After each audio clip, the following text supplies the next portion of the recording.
what's the best laptop for you? This new 14 inches MacBook Pro with the M1 Pro chip, or maybe this old MacBook Pro, we can say, 13 inches with the M1 chip. Let's find that out in this video.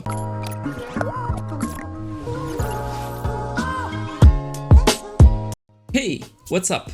It's always me, Johnny, and welcome to my new video. So as you saw from the intro, we are gonna do a comparison between the new 14 inches MacBook Pro and the 2020 MacBook Pro 13 inches with the M1 chip vs the M1 Pro chip.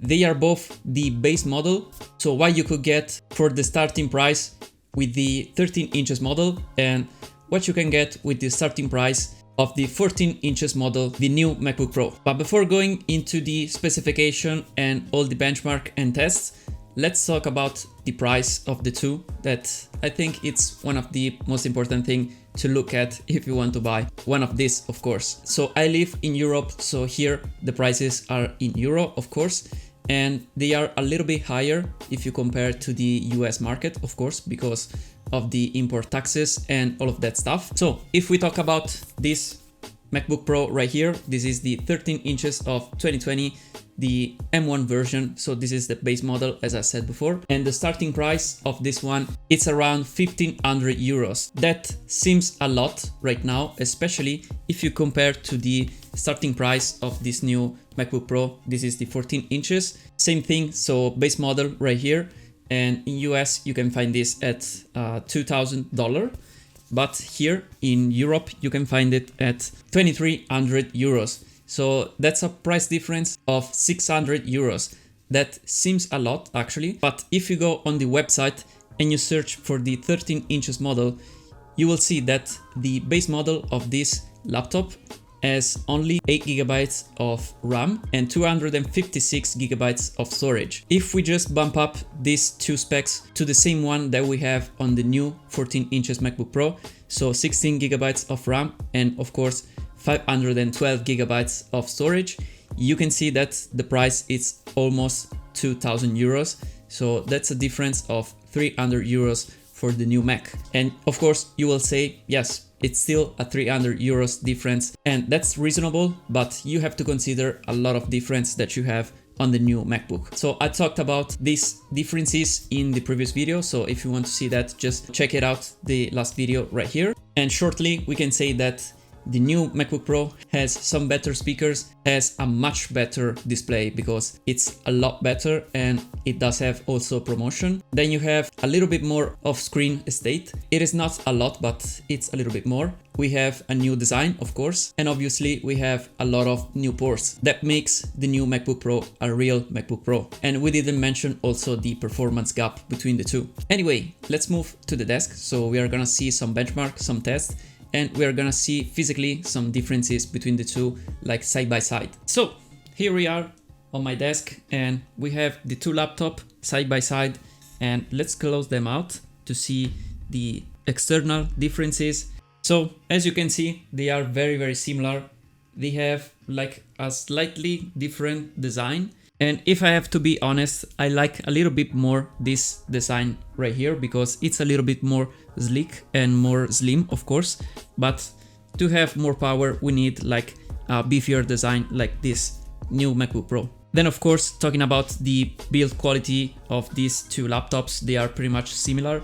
I was expecting like a little bit more of flexing on this new MacBook Pro because it's a little bit bigger and it's not like rounded on the top, it's just more square. But actually it feels like a little bit more sturdy than this old MacBook Pro. And that's a little bit surprising. And this was a little extra information if you were interested into that. Then of course we have the different keyboard right here, but they are pretty much similar. I like a little bit more this new keyboard right here because it feels like a little bit more responsive than this one.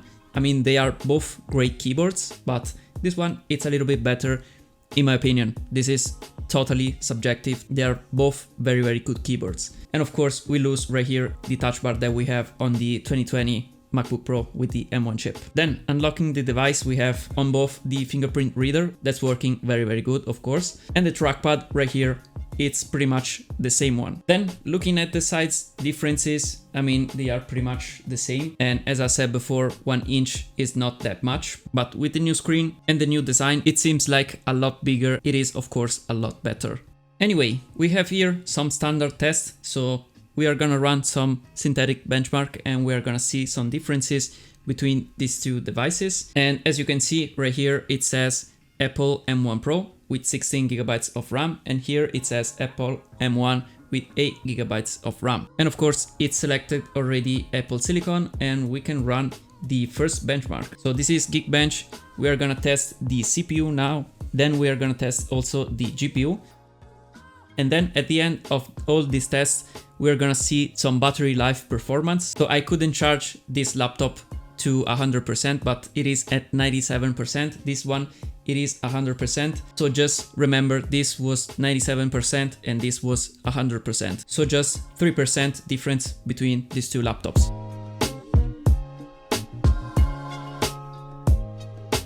The first one to finish, it's the M1 MacBook, so the 13 inches model, and then it comes the M1 Pro, and you can see some differences. But with this test, I was actually using the low power mode on the M1 Pro, and actually I don't know why it did score a little bit less on the single core score, but it did score more on the multi-core score, also using the low power mode. So we are gonna run again the test on both of the devices just to see the battery differences at the end of this test.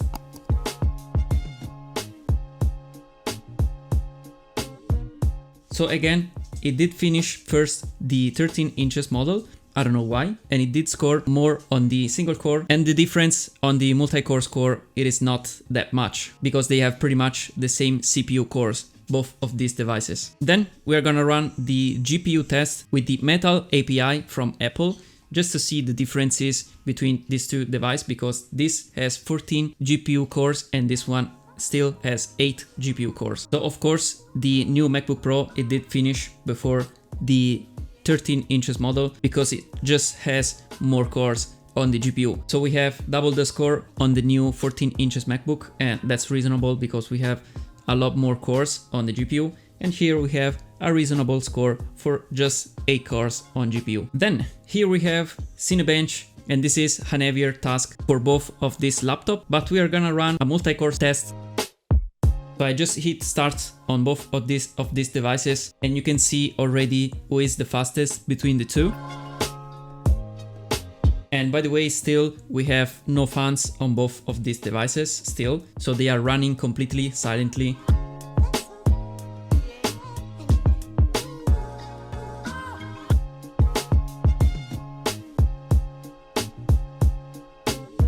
So the Cinebench test is already finished on the 13 inches model, not because it was faster, but it did like less cycles, we can say, and it is finishing on the 14 inches, and we can already see the score on the 13 inches that is almost 8,000 points, so precisely 7,781 points. And both of these machines just kicked in the fans at around half of the test, so they were getting like a little bit warmer, but they were almost completely silent. And we can see that on the 14 inches it got almost 9,500 points, precisely 9,412 points. So there is a difference of almost 2,000 points. That it is not a lot, but it is a difference. Also, I don't know if you can see it right here, there is the M1 Pro and this is the M1 chip. This was just to let you know that on the multi-core score, it is a little bit more performant, the M1 Pro. Then we're gonna see a quick test on the browser speed between these two devices, and the website is Speedometer, so we can see how fast you can browse, we can say, on these two devices, and how fluid it is and how smooth it is, the browsing experience on these two MacBook Pro. So let's run the test. I think they should be like very, very close. I mean, pretty much they have the same CPU, so we should not see any big differences between the two. So I just ran 2 times the test on both of these devices, but every time the 13 inches it's faster. I don't know why. Because off camera this was faster, but right now I don't know why the 13 inches just wins every time. So this is a little bit weird, but these are just synthetic benchmark. So the everyday experience it's a little bit different on both of these devices. Anyway, let's test the SSD speeds on both of these MacBooks. And here we have a 256 gigabytes of storage. Here we have 512 gigabytes of storage. So you know that on bigger storage, usually there are some faster SSD. So I think we are gonna see like a big difference between these two devices, but let's run the test and see how it is. So as I said, the difference, it is very big because we have 4 gigabytes per second on the 14 inches MacBook Pro in writing mode, and in read mode we have more than 5 gigabytes per second. And here on the 13 inches we have 1700 megabytes per second, and we have almost 3000 megabytes per second in read. So the difference is very, very big. You can feel it while using it every day, just trust me. And also, if you are planning to buy a MacBook, never buy the 256 gigabytes because it's really not that much. If you want to buy this version, just make sure to buy an external SSD that it's fast enough to use it also as it was an internal SSD. Then let's talk about some heat and noise factor on both of these MacBooks. You have to know that on this MacBook Pro we have only just one fan, and on the new 14 inches we have 2 fans inside. And actually I think here they are a little bit bigger than the 13 inches model. But anyway, the M1 Pro chip, it's more powerful than the M1, so it needs more cooling. And actually this, it gets a little bit more warmer than this. And it gets of course louder because it does have 2 fans. And when it gets really, really hot, you can hear clearly the noise from the laptop, but it is not very, very annoying. It's just a little bit of fan noise. Here it's very, very silent. You can hear it maybe when you are rendering some videos or some heavy stuff, but the fans pretty much never kicks in and it is not that noisy. Then talking about the power consumption of both of these devices. So this one, it's of course a lot more power efficient because the M1 chip is really, really power efficient and it does consumes like a ridiculous amount of watts. And that one consumes more than double of the wattage, but of course it has a lot more power. And without going too technical, just watch the battery status. I don't know if you can see it right up there, but here it says 90% and last charge was 97% if you remember. So it did drop down by 7% for all of these tests. And on the M1 Pro, you can see that the battery, it is at the same level, but that was charged to the 100%. So it just lost 10% of battery. So we have like a 3% difference between these two devices. That it is not a lot because overall you have more than 3% more power on this device. So I think it is worth it. And here you have also a bigger battery that can help to mitigate to this difference. Actually, the battery life, it is really pretty much similar. It changes a lot if you are doing like very, very heavy stuff all the time. And this one will go down very, very quickly if you compare to this one, because the M1 Pro is getting like warmer and so the battery just dropped down more quickly compared to this one. And also it does have 2 fans, it does have a bigger screen, it does have more resolution, and it does have promotion and all the stuff. I think overall the differences are very, very close and the battery life is pretty much the same one as I said before. Then let's draw some conclusion and let's answer the question, what laptop should you buy between these two? And the answer for me is very clear and easy. They are very, very close in dimension and all of that. So you can see that the difference is not that much. So it is not the form factor, but it is all the stuff that you have built around the new MacBook Pro. And so the display, the new ports and more power, of course, that is always a good thing to have. And as I said in my previous video, this new MacBook Pro 14 inches, it's a real MacBook Pro, because this one, in my opinion, was like a light version of the MacBook Pro. Just thinking about the ports situation. So here we have only 2 USB-C. That's it's kind of ridiculous because you have to buy like a dongle, that's for sure. And here we have a lot better port situation. That's a very good thing for a laptop. I mean, also for me, the screen, it's a big thing. So yes, we have like a little bit more of screen estate, but that's not the big changes.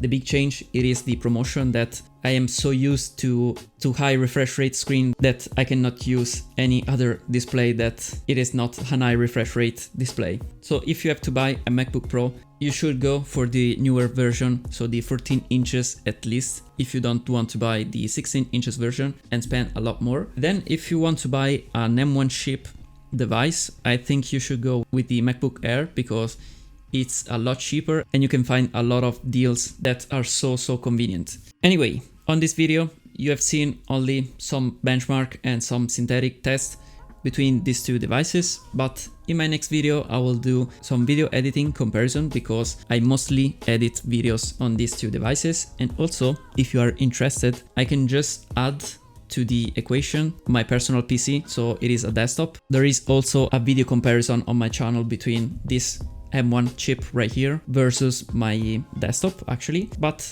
I can add that PC to the comparison between these two. Then I think that's pretty much it. Let me know down below in the comments, of course, what do you think about these two devices and what do you think it is the better ones between the two. And of course, leave a like down below if you did like this video and it was somehow useful maybe. Then subscribe to this channel because it's free and it helps to grow this channel, and also you won't miss the next video comparison between these two and more interesting videos. Anyway, thanks for watching this video and I will see you in my next one. Bye for now.